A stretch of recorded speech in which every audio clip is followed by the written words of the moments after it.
Olá, boa noite. Começa agora o Jornal da Justiça desta sexta-feira, 22 de abril.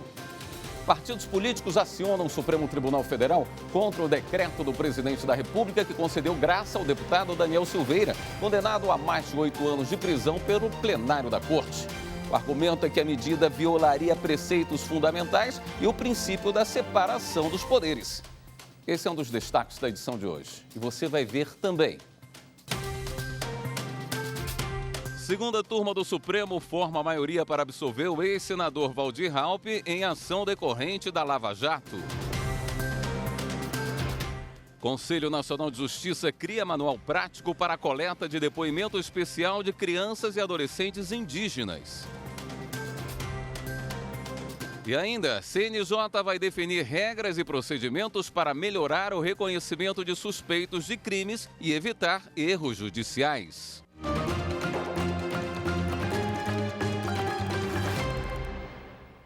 Os partidos Rede Sustentabilidade, PDT e Cidadania questionam a graça concedida pelo presidente Jair Bolsonaro ao deputado Daniel Silveira. As legendas alegam que o decreto presidencial violou os preceitos fundamentais da impessoalidade e da moralidade na administração pública e o princípio da separação dos poderes. A ministra Rosa Weber é a relatora das ações. A Rede Sustentabilidade pede a concessão de liminar para suspender o decreto. Caso o pedido não seja aceito, o partido pede o reconhecimento da inelegibilidade do parlamentar. Segundo a rede, o decreto presidencial deve ser considerado nulo, porque concedeu graça constitucional a indivíduo que ainda não foi condenado por decisão judicial transitada em julgado. E não havendo decisão condenatória transitada em julgado, não há que se falar em efeitos da punibilidade penal a serem objeto de graça constitucional. O PDT alega violação do princípio da separação dos poderes, do devido processo legal, da moralidade administrativa, do desvio de finalidade e da impessoalidade. Tudo com o objetivo de não cumprimento de decisão judicial para beneficiar um aliado político. Na ação, o partido afirma que o presidente da República quis fazer as vezes do órgão julgador para, sob sua ótica e régua, afastar o posicionamento firmado pelo Poder Judiciário e fincar de forma autoritária o que acha certo, sobretudo para resguardar interesses dos seus aliados. Já o partido Cidadania aponta a violação dos princípios republicano e da moralidade administrativa. Alega ainda desvio de finalidade por ter utilizado da coisa pública para fins político-pessoais particulares, a saber, a proteção de aliado político e ataque institucional de finalidade eleitoreira a esta Suprema Corte, o que, evidentemente, viola referidos princípios constitucionais.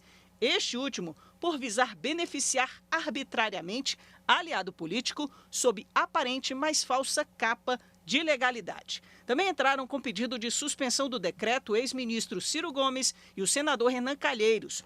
O Conselho Federal da Ordem dos Advogados do Brasil também se manifestou sobre o caso. Segundo a OAB, a Comissão Nacional de Estudos Constitucionais vai analisar com urgência o decreto de graça constitucional editado pelo Poder Executivo. O parecer da comissão, quando concluído, vai ser submetido ao plenário da Ordem. O deputado federal Daniel Silveira foi condenado pelo Supremo Tribunal Federal a 8 anos e 9 meses de prisão por estímulo a atos antidemocráticos e ataques às instituições e a ministros do STF. Ele também foi condenado à perda do mandato, à suspensão dos direitos políticos e ao pagamento de multa de R$212 mil. A ministra Rosa Weber do Supremo Tribunal Federal foi escolhida como relatora da ação apresentada pelo partido Rede Sustentabilidade. A escolha foi feita por sorteio pelo sistema do STF.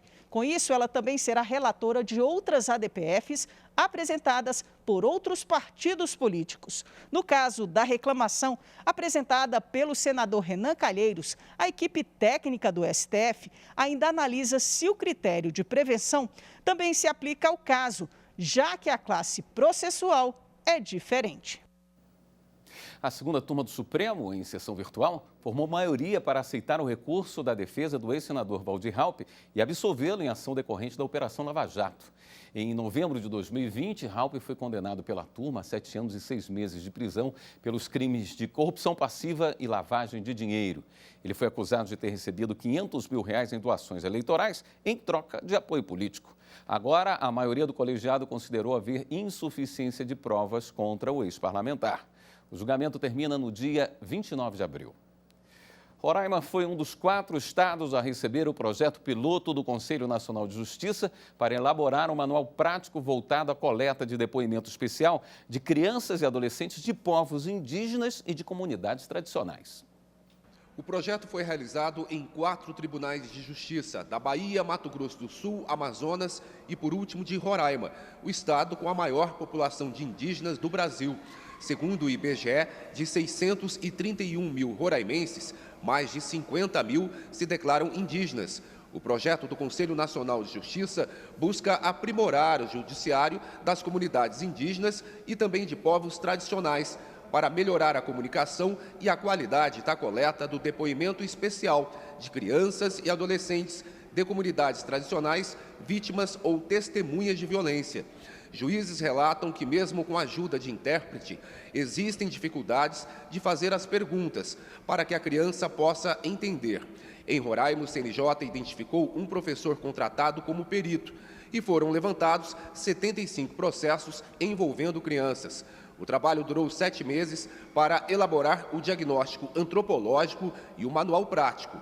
A intenção é que o trabalho seja consolidado e possa ser desenvolvido e aplicado em outros tribunais.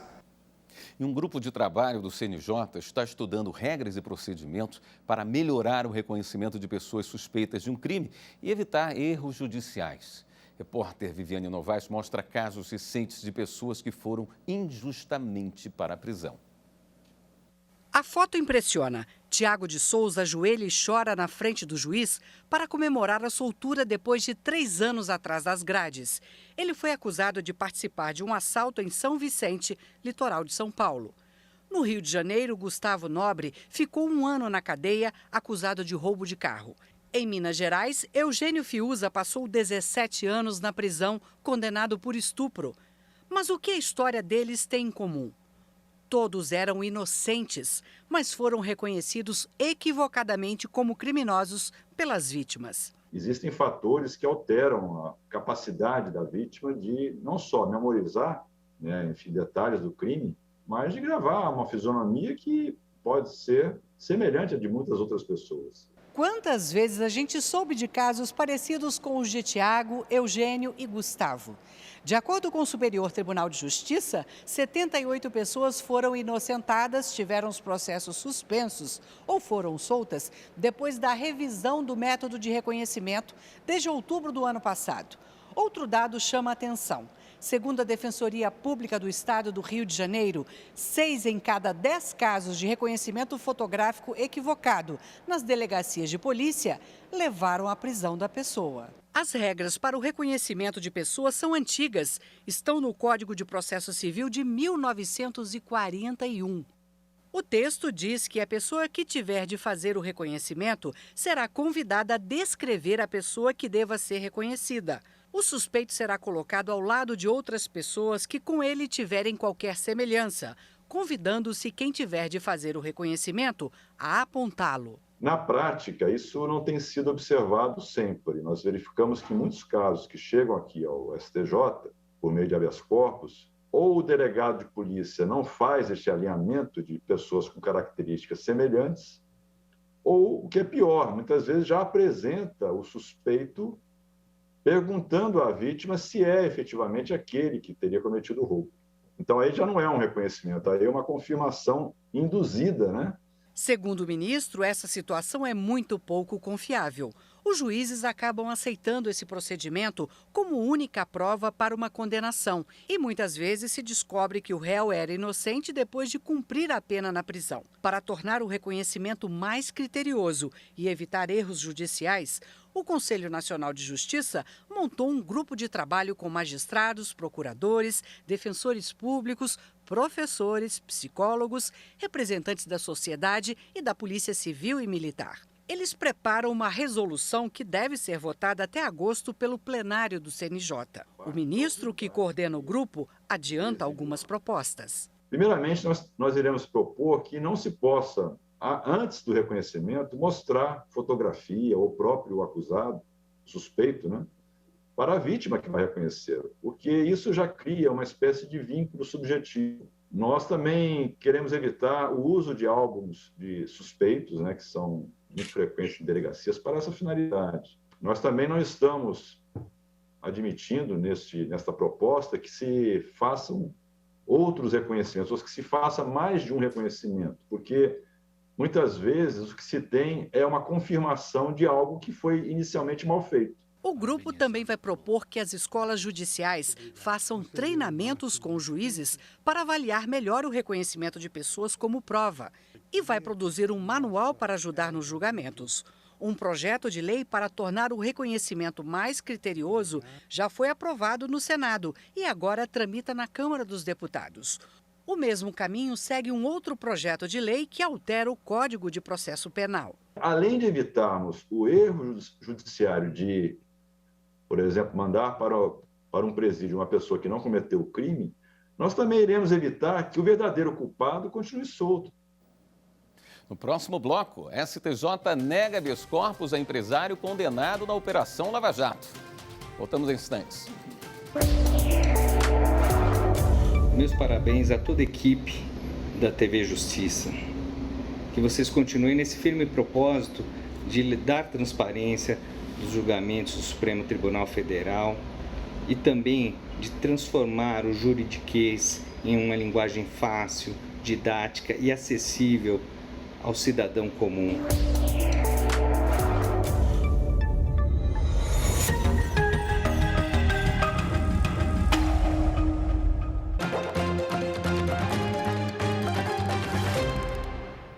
O presidente do TSE, ministro Edson Fachin, participou nesta sexta-feira da posse da nova administração do Tribunal Regional Eleitoral do Distrito Federal. Tomaram posse o novo presidente do TRE do Distrito Federal, desembargador Roberval Bellinati, e o vice Sebastião Coelho da Silva, que também assume o cargo de corregedor eleitoral do DF. Eles vão comandar o tribunal até 2024. O principal desafio deles será conduzir as eleições gerais deste ano no Distrito Federal. Os desembargadores foram eleitos em fevereiro pelo Tribunal de Justiça do Distrito Federal e Territórios como membros efetivos do TRE-DF. Os ministros da 5ª Turma do Superior Tribunal de Justiça negaram liminarmente habeas corpus a um empresário condenado na Operação Lava Jato. Ele pediu reconhecimento de incompetência da 13ª Vara Federal de Curitiba no julgamento da ação que o condenou por diversos crimes. De acordo com o Ministério Público Federal, o empresário Valdomiro de Oliveira e outros réus ocultaram a origem de valores oriundos de delitos contra a administração pública, especialmente contra a Petrobras, em complexo esquema que envolvia transferência de recursos para empresas de fachada, emissão de notas frias e remessa de dinheiro ao exterior. Atualmente, o empresário cumpre em regime domiciliar pena de 32 anos e 11 meses de prisão. No pedido de habeas corpus, a defesa alegou que o próprio juízo da 13ª Vara Federal de Curitiba teria declarado incompetência para julgar a ação penal em decisão de junho de 2021, de forma que a execução da pena de prisão seria ilegal. Ainda segundo a defesa, o STF teria anulado todas as decisões proferidas pela Vara de Curitiba no âmbito da Lava Jato, o que alcançaria o processo contra ele. O relator do habeas corpus no STJ, desembargador convocado Jesuíno Rissato, apontou que o pedido da defesa ocorre aproximadamente 5 anos depois do trânsito em julgado da condenação do empresário na ação penal, ocorrido em 2017. Além disso, segundo o desembargador, o STF jamais declarou incompetência da 13ª Vara para o processo e julgamento de todo e qualquer feito oriundo da Operação Lava Jato.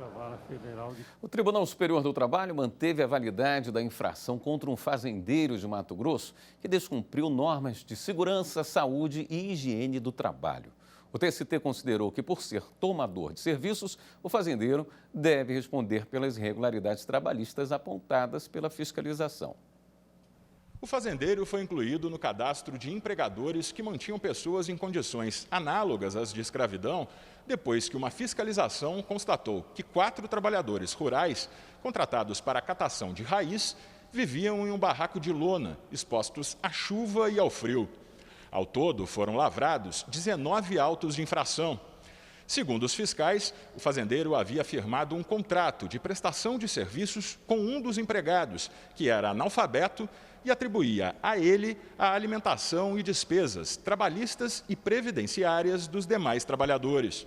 O juízo de primeiro grau determinou a retirada do nome do fazendeiro do cadastro do trabalho escravo, divulgado pelo Ministério do Trabalho e Previdência, depois que as irregularidades foram sanadas e as multas pagas, mas julgou improcedente os pedidos de declaração de nulidade dos autos.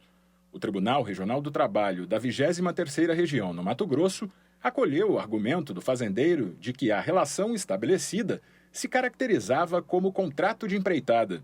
O TRT considerou que o responsável pelas irregularidades era o contratante dos trabalhadores e não o fazendeiro. A União recorreu e o relator do recurso de revista na 7ª turma do TST, ministro Renato de Lacerda Paiva, afirmou tratar-se de um contrato de terceirização de mão de obra, uma vez que o fazendeiro era tomador de serviços. A despeito da celeuma em torno da regularidade da contratação, certo é que se evidenciou a contratação de empregados por pessoa física interposta para elaborarem atividades de prestação de serviços capatazes de raiz.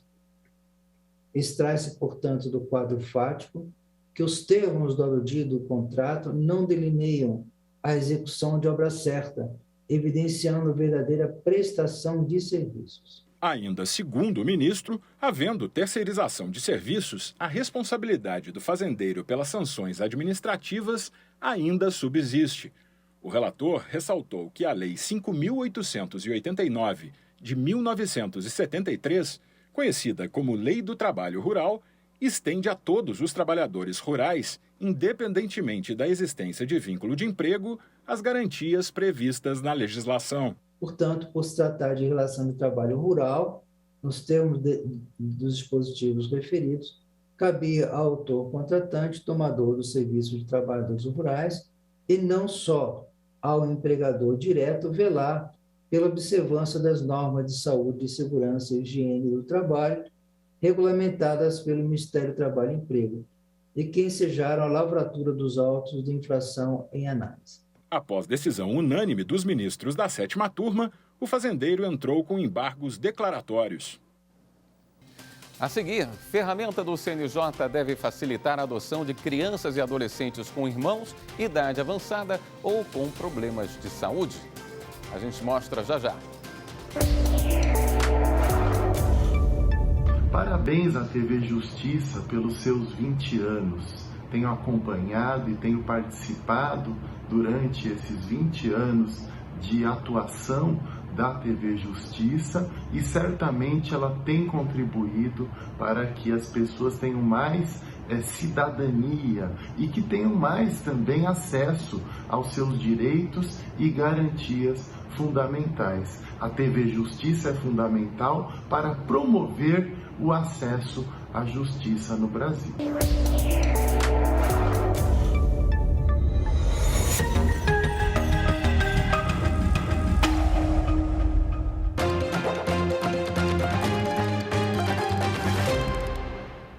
O Conselho Nacional de Justiça vai instituir uma ferramenta no Sistema Nacional de Adoção e Acolhimento para facilitar a adoção de crianças e adolescentes que tenham um grupo de irmãos com idade avançada ou com problemas de saúde.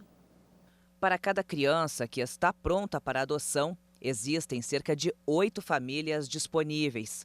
Mas por que esses menores ainda continuam nos abrigos? A resposta é simples. As exigências tornam o processo mais demorado. Os pretendentes normalmente querem crianças pequenas, sem irmãos e saudáveis. Contrário a esses critérios, o casal Alan e Wilson adotaram o pequeno Leandro, hoje com 3 anos. O menino nasceu sem o fêmur e precisa de uma prótese para poder se locomover. Se as pessoas nascem como nascem, é porque assim Deus o permitiu. Então eu falei, não vou ser eu a criar esse limitador nas minhas escolhas, inclusive para uma pessoa. Que é a coisa mais estranha do mundo é você determinar, olha só, essa aqui é boa, essa aqui é ruim, em função de uma coisa que é física.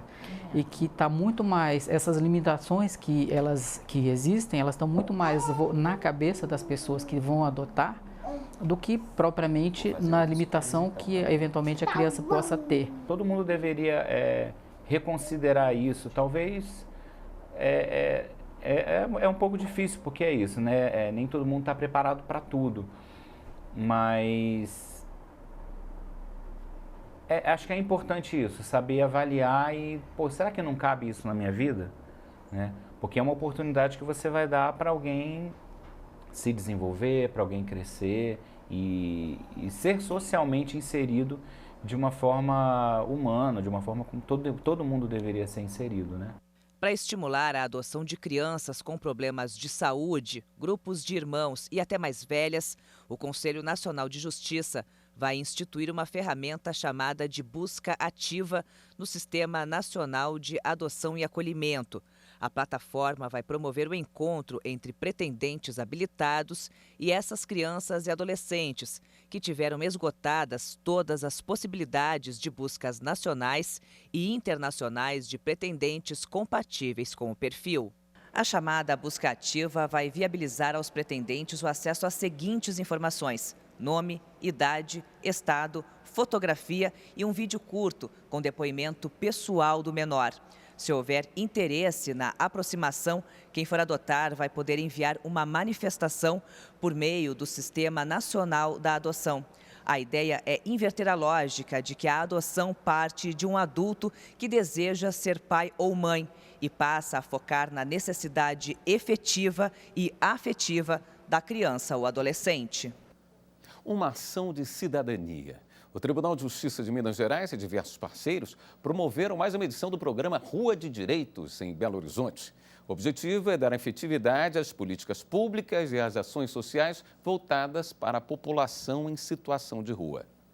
O seu Márcio aproveitou a oportunidade para tirar o título de eleitor e a carteira de identidade. Nunca votei, então a primeira vez eu tenho que votar. São cerca de 9.000 pessoas em situação de rua em Belo Horizonte, de acordo com dados da Prefeitura. Gente que, além de não ter onde morar, fica sem documentos e o acesso a vários serviços públicos. Regularização da situação eleitoral, atendimento previdenciário, emissão da carteira de identidade e acesso ao Poder Judiciário. A Rua de Direitos é uma ação conjunta de instituições públicas para atendimento à população de rua. O Tribunal de Justiça de Minas participa do projeto por meio do Núcleo de Voluntariado, presidido pela desembargadora Maria Luísa de Marilac, que acompanhou o evento realizado na região central de Belo Horizonte. Essas pessoas em situação de rua, exercer algum direito é extremamente difícil para eles. Muitos deles não têm documentos, nenhum, certidão, nem carteira de identidade. E por causa disso, eles que são os mais necessitados, ficam de fora de inúmeros benefícios. Além do Tribunal de Justiça, fazem parte do programa o TRE, o Ministério Público Estadual, a Prefeitura de Belo Horizonte, a Defensoria Pública e universidades. O Jonathan procurou o espaço do Tribunal de Justiça na Rua de Direitos para se informar sobre alguns processos e colocar a vida em dia. Colocar a vida para frente, né? Melhorar de vida. Subir na vida, crescer um pouco. Muita gente procurou o posto do Tribunal de Justiça na Rua de Direitos. Estão sendo feitos atendimentos de informações processuais nas pessoas que têm interesse em saber algum tipo de informação, de processo que porventura tem no Tribunal de Justiça, e também informações do PAIPJ, né, que é um programa de atenção ao paciente judiciário do Tribunal, que atende especificamente pessoas com portadores de sofrimento mental que têm algum envolvimento com a justiça. Você tem uma crise de moradia, né? Você tem um desemprego muito alto, você tem a própria questão de saúde mental. Isso acaba aumentando essa população e fazendo essa população ficar diferente. Você vê mais famílias nas ruas. Então a gente precisa de um esforço maior, né? De uma colaboração maior da sociedade para esse trabalho. No ano em que a TV Justiça completa 20 anos, toda sexta-feira o Jornal da Justiça vai trazer o depoimento de pessoas que participaram da nossa programação, que nos ajudaram a levar conhecimento a você, como o advogado Isley Dutra.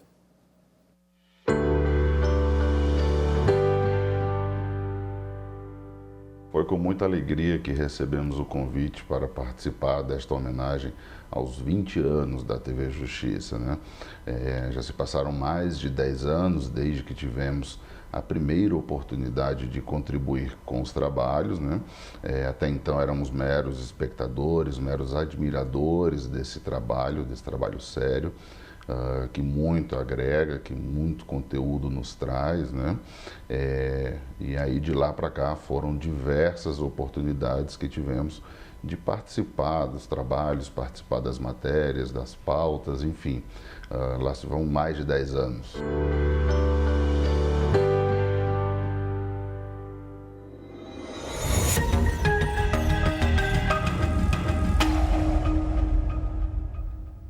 O Jornal da Justiça fica por aqui.